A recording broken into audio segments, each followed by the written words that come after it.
अतिशय माणुसकीला काळीमा फासणारी आणि संतापजनक अशी ही घटना आहे. या नराधमाला फाशीच होणार शक्य असतं तर त्या नराधमाचं चौरंग केलं असता, पण ते शक्य नाही. त्यामुळे संविधानाच्या माध्यमातून त्याचा करेक्ट कार्यक्रम करणार. अशा विकृत लांडग्यांना ठेचून काढण्याची गरज आहे. आम्ही पीडित कुटुंबासोबत आहोत. या कुटुंबांची भेट घेतली, मुलीला वाचू शकलो नाही याचं दुःख आहे. राज्याचे मुख्यमंत्री देवाभाऊ घटनेवर लक्ष ठेवून आहेत. विकृत लांडग्यांची विकृती मोडून काढल्याशिवाय राज्य सरकार आणि देवाभाऊ गप्प बसणार नाही. मागच्या वर्षीच पोस्कोच्या गुन्ह्यात या आरोपीला बेल मिळाली होती. त्या मनोरुग्ण असल्याचं सर्टिफिकेट न्यायालयात दाखल होतं आणि तो सुटलाही होता. मात्र आता तसं होऊ देणार नाही.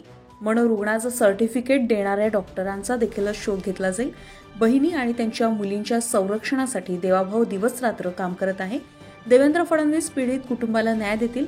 संविधानाच्या चौकटीत राहून या आरोपीला फाशीची शिक्षा होणार.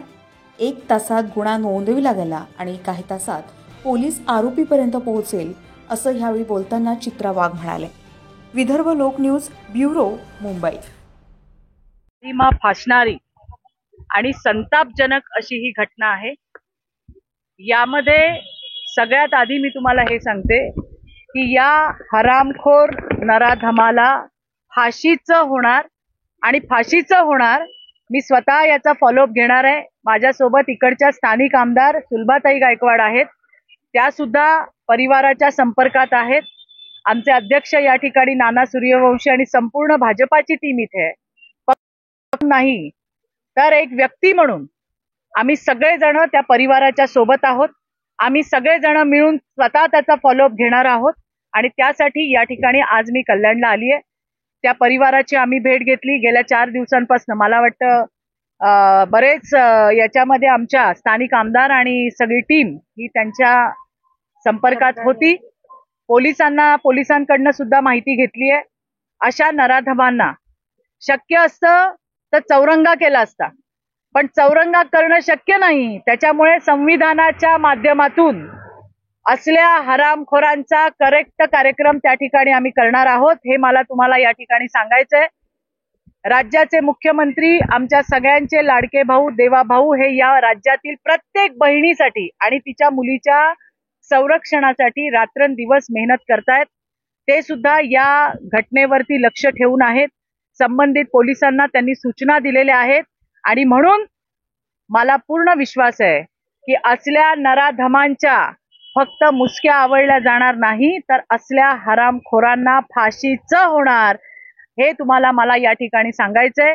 असे विकृत लांडगे समाजामध्ये फिरताना आपल्याला दिसतायत. त्यांना ठेचून काढायची जबाबदारी ही आमच्या सगळ्यांची आहे. आम्ही संपूर्णपणे परिवाराच्या सोबत आहोत.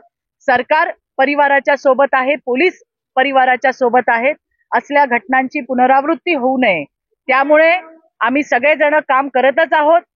मला तिथे भेटलेल्या महिलांनाही मी सांगितलंय की तुम्हाला काही संशयास्पद त्या ठिकाणी आठवलं, दिसलं, कोणी नवीन आलेलं दिसलं, काही वेगळ्या नजरेची लोक दिसली, तात्काळ 112 वर फोन करून पोलिसांना इन्फॉर्म करा. शेवटी आपल्यालाही त्यांना मदत करायची आहे. त्यांच्या माध्यमातून ही गुन्हेगारी आपल्याला मोडीत काढायची आहे. या सगळ्या लांडग्यांना ठेचून काढायचं काम हे येणाऱ्या दिवसामध्ये निश्चित होईल. मुलगी गेली त्याचं अतीव आम्हाला असं दुःख आहे की आम्ही त्या मुलीला वाचवू शकलो नाही.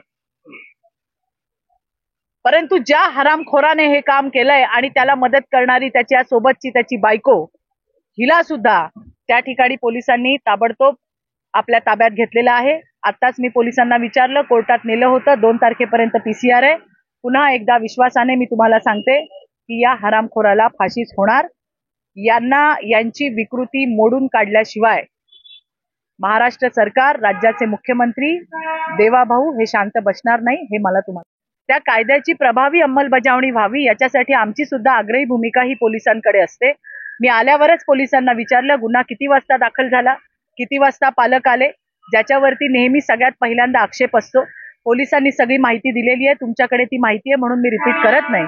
1 तासामध्ये गुन्हा नोंदवला गेला आणि नंतर पुढच्या पोलिसांना मिळणाऱ्या धागेदोऱ्यानुसार काही तासांमध्ये ताबडतोब त्या आरोपीपर्यंत पोहोचण्यात आलं आणि त्यांना अटक झाली आणि त्यांच्यावरती कारवाई झाली. मी पुन्हा एकदा तुम्हाला हेच सांगते, हा सामाजिक प्रश्न आहे, अतिशय गंभीर आहे आमच्यासाठी, अतिशय महत्त्वपूर्ण आहे आमच्यासाठी, अतिशय जिव्हाळ्याचा हा प्रश्न आहे की आपल्या राज्यातल्या बहिणी आणि त्यांच्या मुली सुरक्षित राहाव्या याच्यासाठी सरकार सुद्धा काम करते. मुख्यमंत्री स्वतः या विषयावरती सतत लक्ष ठेवून आहेत, पोलिसांना सूचना देत आहेत आणि त्यामुळे असे कितीही सर्टिफिकेटवाले असले, त्यांच्या मागे कितीही मोठा बाप असला तरी सगळ्यांचा मोठा बाप देवाभाऊ या राज्याचा मुख्यमंत्री आहे आणि बहिणींच्या आणि त्यांच्या मुलींच्या संरक्षणामध्ये आमचा देवाभाऊ कुठल्याही पद्धतीची त्या ठिकाणी गय कोणाची केली जाणार नाही. कोणी कितीही मोठं असू दे, त्याला गाडल्याशिवाय, या विकृतीला गाडल्याशिवाय देवाभाऊ गप्प बसणार नाही, हा आमच्या सगळ्या बहिणींना विश्वास आहे. संदर्भामध्ये मुख्यमंत्र्यांशी आम्ही हा जो इथे जी घटना अर्थात पोलिसांनी तर दिलीच असेल, पण आम्ही सुद्धा आमच्याकडनं ही